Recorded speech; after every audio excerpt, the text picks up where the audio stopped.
Bunun көт ауырып, қол ауырып шықпай қалады бұл деп қырғыз бауырымыз жазып отыр да, өзінің отандасы. Неге бұл Марсельде бұндай репутация, мен түсіндіре кетейін.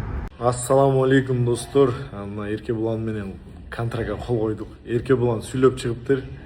Бұл қолору, бұтору, мен духовисныймын, менің духым мынандай.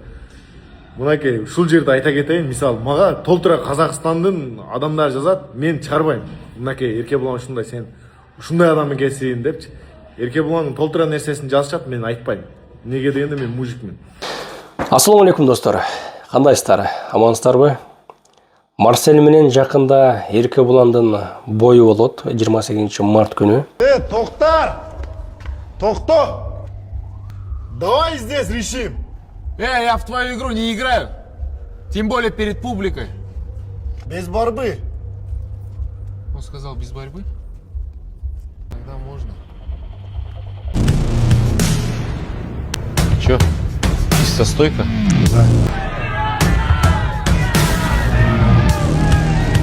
Урматтуу Москва шаарындагы айдоочулар, таксист агалар, эмилери. Эгерде мыкты таксопарк издеп жүргөн болсоңуздар, болгону 1% алган Белес парк таксопарк сунуштаймын. Парковый самозанятый болуп, электронный путевой листтерди алсаңыздар болот. Таксиге керектүү бүт документтерге өздөрү жардам берет. Диспетчерлери ар дайым сиздер менен тыгыз байланышта. Дагы баса белгилеп айтыш керек, эгерде сиздер электронный путевой лист алсаңыздар 2%, эгерде албасаңыздар анда 1%. Эң негизгиси өзүбүздүн мекендештерибиз, кыргыз боордошторубуздун таксопаркы.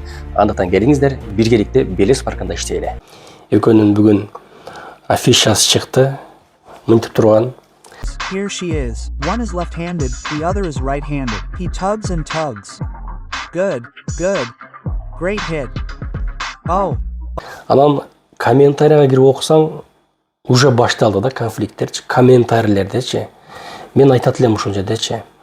Казак туугандарга дагы, кыргыз өзүбүздүн мекендештерибизге айтат элем. Бул жерде болгону, баягы орусча айтканда, спортивный интерес деп коет го. Эки бала чыгып атат, көрүп атат. Бул жерде Казакстан менен Кыргызстан урушкан жер жок. Болгону эки бала чыгып атат. Марсель, Еркебұлан. Кимиси мыкты болсо, ошонусу жеңет. Дагы бир казак тууганыбыз жазып коюптур, өтө жакты. Туугандар, эмне кыласыңар бул жерде конфликт кылып? Марсельдин көрөрмандары Еркебұланды сөгүп, Еркебұландын көрөрмандары Марсельди сөгүп, зачем кереги бар? Давайте жить дружно, деп атпайбы? Казак кыргыз бир тууган. Бул жерде эки гана бала урушат. Керек эмес айтып бири-бириңер жаман көрүштүн деп чотко жазып тур. Ошо мен деле ошону кошулам. Еркебұландагы көрүп жүрөбүз. Биз Еркебұланга дагы мисалы үчүн урушканда поддержка кылып, молодец, красавчик деп баягы кыргыздар деле Еркебұланды колдойт да.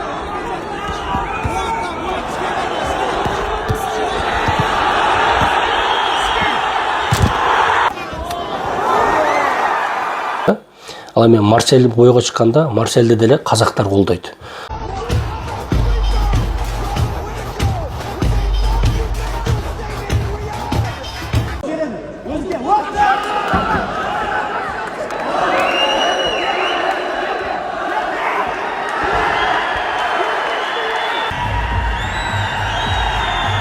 Марсельди өзбектер колдойт. Еркебұланды деле казактар да колдойт, өзбектер деле колдойт. Экөөнүн көрөрмандары бирдей да. Марсельге дагы өтө көп, мисалы үчүн казактар колдойт, өзбектер колдойт, бүт мамлекеттерден тааныгандар болсо колдойт да. Ошондой эле экөөнүн көрөрмандары бирдей эле да. Ошон үчүн комменттерде урушуп, тытышып, талаштын кереги жок да. Нөлдөн көтөрүлгөн бала. Марсель тууралуу мен жакшы билем. Москвада кадимкидей эле бизге окшоп иштеген келген бала, жөнөкөй, карапайым үй бүлөнүн баласы. Мен мына жашоодо дагы мен тааныйм да Марсель, мен чай ичип, андай отуруп калган жерлерим бар. Интервьюда калганмын. Өтө жөнөкөй бала, мындай жашоодо учурашсаң ушунчалык жөнөкөй бала, ийилип ушундай учурашат да, молодец. Баягы нөлдөн көтөрүлгөн балдар ушундай болот да, туруп эле мындай звезда болуп кетсең, анда совсем көтөрө албай каласың. Ошон үчүн нөлдөн көтөрүлгөн балдар ушундай болот. Бул күрүшчүк болуп жүргөн, ушул спорт кылган сүйүүсүнөн жумушка дагы барып, спортко дагы барып ушундай бир даражага келди да. Азыр беспроигрышный кетет. Еркебұлан деле мисалы үчүн өзүнүн ушул жумушун сүйүп аткарат, баягы чын дилден аткарат. Ушинтип азыр кандай даражада көтөрүлдү Еркебұлан. Азыр карасаңар, Инстаграмды карасаңар, канчалык бир даражада көтөрүлдү да. Экөө тең мындай достойный жигиттер. бирөөнү жакшы көрүп бирөөнү жаман көрүп мынтип аягында кылыштын кереги жок. Кимиси мыкты болсо жеңсин гана деп мындай жакшы кылып эле жазып койгула. Бул жерден азыр эми мындай көп мынтип комментарийде деле дагы кулачка болуп атат. Кулачкадан эрке булан чындыгына күчтүү, Марсель жакшыраак даярдан деген өздөрүнүн советтерин бергендери бар. Мен дагы ушул Марсельге айтып, досум, андай кулачка менен урушасыңарбы десем, ооба, ММАден ушул көмбөй койду дегендей кылып айтат да, бул баягы видеосунда деле айтып атат.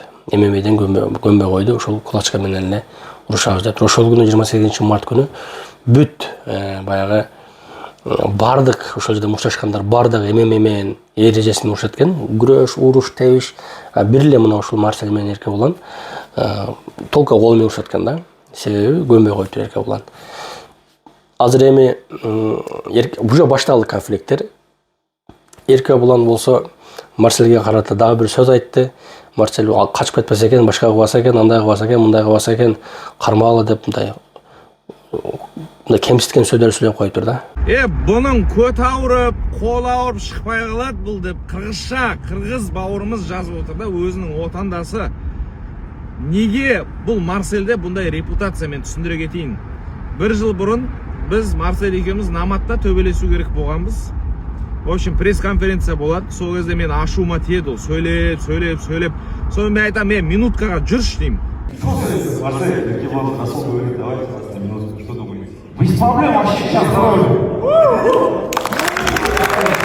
Сол кезде оның түрі бұзылып кетеді, короче. Түрі бұзылып кетеді да, бірақ айналам бәрі камера болғаннан кейін давай дейді, короче. Сөйтіп шығады, таяқ жейді. Сосын 2 күн қалған кезде қолын гипстап шықпай қояды ғой, мен травмамын деп. Любой адамда травма болып қалышы мүмкін. 2-ақ күн қалған кезде мен қаншама тренировка істедім, қанша салмақ қудым, 10-12 килома қудым мен сол кезде. Соның барлығы просто так кетіп қалады ғой. И бұл шықпай қоя салады. Содан кейін бұда бұндай репутация. Сосын бұл поражениесі жоқ. 15 ба, победасы бар, поражениесі вообще жоқ. Бірақ төбелескен соперниктардың бәрі слабый балалармен төбелескен.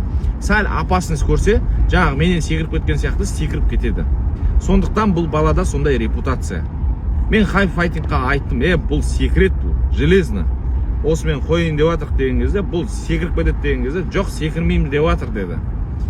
Енді хайп файтингқа айтарым. Хайп файтинг. Бұл баладан 10 мың или 5 мың доллар депозит алып алыңдар. Ертең бой біткеннен кейін қайтарып береміз. Сол өзінің ақшасынан алып алу. Потому что бұл шықпай қоя салады. Либо 10-15 күн қалған кезде ұстап отырыңдар бір бөлмеде. Құлақ қамасын, қолына ауыртып, бетін жырып, или там жылап қап, ондай болмас үшін ұстап отыру керек бұны. Или қырғыз елі. Мен қырғыз, мынандай қырғыз бірінші рет көріп тұрмын. Қырғыздар намысшыл да, айтқанын істейді олар. Мен білетін қырғыздардың бәрі сондай, мынау ғана сондай, андай ғой. Секіріп кете салады, істемей қоя салады, бойға шықпай қояды, көп сөйлейді, одан кейін аумен болып кетеді. Мынау ғана, мынаған айтыңдар. Намысың бар шығар, келістің ба, шық деп. Шық деп отырып шыққызу керек мынаны. Шықпай қалса, мына рилс сохранить етіңдер. Бойдан шықпай секіріп кететін болса, енді білмеймін, гражданствосын алып қоясыңдар ма? Бірдеңе істеңдер, бірдеңе қылып наказать ету керек, болмай кетті уже. Бұл әбден бар ғой уже. Ана мен хайпывать етті, мына мен хайпывать етті, жоқ болып кете беруді сәнге айналдырды бұл. Сондықтан бұған қарап отыру керек, достар. Негізі спортсмендерге ушундай нерселер жарашпайды. Эми балким элди кыздыруу үчүн бир аз хайп кылып атканы болушу мүмкүн. Анан Марсель деле ага ответ кылыптыр. Ассаламу алейкум достор. Мына Эрке Булан менен контрактка кол койдук. Эрке Булан сүйлөп чыгыптыр. Бул колору, бутору, мен духовисныймын, менин духум мынандай. Мынакей, ушул жерде айта кетейин, мисалы, мага толтура Казакстандын адамдары жазат, мен чыгарбайм. Мынакей, Эрке Булан ушундай, сен ушундай адам экенсиң депчи. Эрке Булан толтура нерсесин жазышат, мен айтпайм. Неге дегенде мен мужикмин. И биз хайп файтингде урушуп атабыз. Хайп лигасында полный ММА урушта бир гана ошо Эрке Булан коркок, жүрөгү жок, өтө өзүнөн умный адам жасап алган. Бир гана ушу кулачкадан бергиле сураныч. Мен кулачкадан башка ММАдан урушсам, Марсель мени биринчи раундда путуму тартып койбосун деп коркуп чыкпай койду. И ошол себептен мына айтып атат, мына мен духовесный адам любой правиладан чыгат. ММА болобу, грэплинг болобу, любой правиладан чыгат. И анан сүйлөйт, мына мен любой нерседен чыгып атам деп. Так что, достор, 28 мартта кулачкадан күткүлө иншалла. Эркебулан ушунчалык мен кулачникмин, ана мен боксермун деп атат. Именно ошо 28 март күнү көрөбүз ким кандай экен. И кулачкада отурганы не деп шылтап атат экен. И достор, мынакей колум сынып, тырыгы дагы эле бар. Операция бол ошонун айынан бой отмена болгон, и ошону кечке мактанат. Ушинтип, андан мурдагы турнирде Эркебулан Токтар өзү бир жума калганда бойду отмена кылган. Номатта Эркебулан мен урушасын деп мен Раса даярдан отмена кылган. Биз ушундай мужик адамбыз, личный сүйлөбөйбүз. Отмена кылды, значит, башка соперник бергиле деп, башка соперник менен чыкканбыз. Ошол себептен, Кула кааласа иншалла 28 мартта кулачкадан күткүлө. Ошо Эркебуландын правиласы менен Эркебуландын весине барам дагы жесткий бой көрсөтөм иншалла. Силер күтүп колдоп тургула. И Эркебулан айтыпсын, мага кыргыз бауырлар жазып, кыргыздар эч качан антип жазбайт. Кыргыздар эч качан башка жакты колдоп, башкача жазбайт. Сен эч антип ойлобо.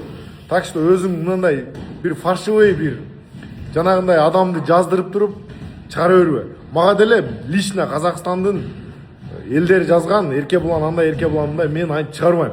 Так что иншалла бойду күткүлө 28 март Ереван мощный кулачкадан бой көрөсүңөр иншалла. Эми мурда ошол Эркебулан экөөнүн бою болоюн дегенде Марсель колунан чындыгында травма алган, ал 100% факт, тыртыгы дагы турат, операция кылган. Даже ошол кантип травма алган досу дагы жазып, мен башым өкөстүрүнүп калат, уруп деп тийип кетип ошондой болгон деп дагы жазып, баягы бул чын жалган эмес, качкан эмес бойдон деп да жазыптыр да. Жашоодо ар нерсе болот да, кээде травма болуп каласың, башка алып каласың. Бул бойдон качты деген эмес да, баягы человеческий фактор деген нерсе болот. Ошо адамгерчилик жагынан дагы ушундай нерселерди түшүнүп коюш керек. Достор, не болсо дагы эки инсанга дагы чын жүрөктөн ийгилик каалайбыз. Кыйыны жеңсин, мыктысы жеңсин. Биз эми албетте өзүбүздүн мекендешибизге колдон келишинче ийгилик каалайбыз. Жана Эркебуланга дагы ийгилик каалайбыз. Ал мыкты болсо ал жеңсин. Биз муну эле жеңсин дебейбиз. Биз мындай адилеттүү болсун дейбиз дагы. Кимиси мыкты болсо, кимиси достойный болсо, ошол жеңсин. Болгон ошол. Мен ойлойм, кулачкадан кийин кокус мисалы үчүн эми баягы бой бүткөндөн кийин дагы конфликт болсо, кийинки бойду сөзсүз түрдө бир ММАден да кылып коюш керек. Чтобы адилеттүүлүк жагынан да Марсель мисалы үчүн вообще качпайт да, мен билгенде. Кулачка болсо кулачка менен да мушташып кете берет. Күрөш болсо күрөштөн дагы чыгып кое берет. Бокс болсо бокстан дагы чыгып кое берет да. Ошого адилеттүүлүк тарабынан эгер Эркебулан отказ кылбаса, ММА эрежеси менен да бир урушуп көрүш керек экөчү. Кулачкадан Марсель макул деп чыгып атпайбы? Марсель деле мисалы үчүн жок, мен азыр ММА менен чыгам, мен кулачкадан чыкпайм десе болот эле, бирок отказ берген жок дагы. Давай мейли, андай болсо андайына чыгып коем деп кетти да. Ушудан кийин дагы Эркебулан эгер макул болсо, бир ММАден дагы көрүш керек. Ошол анда эки немеге дагы ийгилик кылайбыз, спортсменге дагы, Марсельге дагы ийгилик, мекендешибизге, Эркебуланга дагы ийгилик. Жаман комментарий жазбай, чисто мындай эки адамга дагы, эки спортсменге дагы каалдоо тилек жазып коелу. Эки өтөнгө ийгилик, мыктысы жеңет. Эркебуланга дагы ийгилик, анан Марсель досум ийгилик бар болголу.